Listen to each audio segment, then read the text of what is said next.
This prayer makes a ton of assumptions. It has theology in it, but it makes some revolutionary claims about God because of the language and the framing of the words that Jesus uses.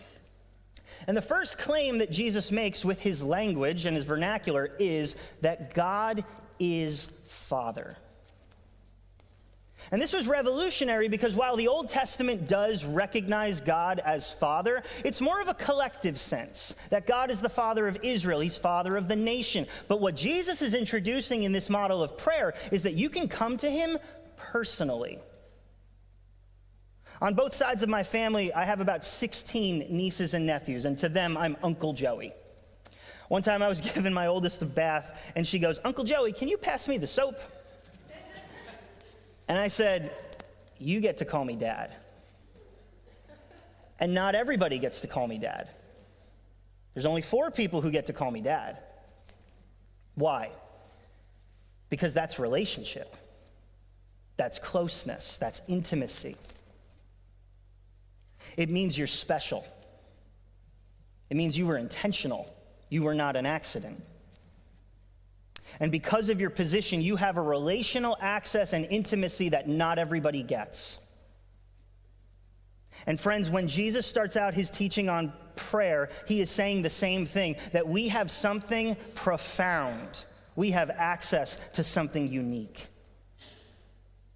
Jesus is saying, I want you to think about God the way a father relates to his child. You know, I don't address my dad or my father-in-law as Mr. Monteleone or Mr. Hagen. I don't even call them Joe or Paul. It's Dad.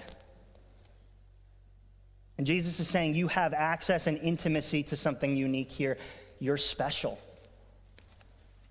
Now, as we said in our men's group this week, this is easier said than done. This idea of God as Father is wonderful because some of you have had very safe, very loving relationships with your father. I've talked with a lot of you, and you still have a best friend relationship and a camaraderie with your dad, and that's wonderful and that's great. But others, you hear that word and a whole new set of emotions come up. Some of you were abandoned at a young age, and you never knew him. And so a father to you is not a physical presence. Maybe you're a child of divorce, and so dad means occasional visitor. Some of you were abused emotionally, physically, and spiritually by the man who brought you into the world. And I'm sorry for the pain that that's caused you. I am a living testimony that through time, through therapy, and through work and through prayer, it actually can heal. Some days are better than others. But in many ways, it becomes a limp that you learn to walk with. It's a scar that you have for the rest of your life. It's one of the most common issues when I'm speaking with people as a pastor, the father wound, the dad issue. And because of these realities in our lives, we take these experiences that we've had and then we project them on God because he shares the same title. And we say, well, if it was like this for me, it must be like that with you. And God knows this. God knows you. He knows what you've experienced. He knows what you're going through. And I think of all the ways that he could have started the prayer model, of all the things that he could have said are the most important, the thing he starts with is the relationship.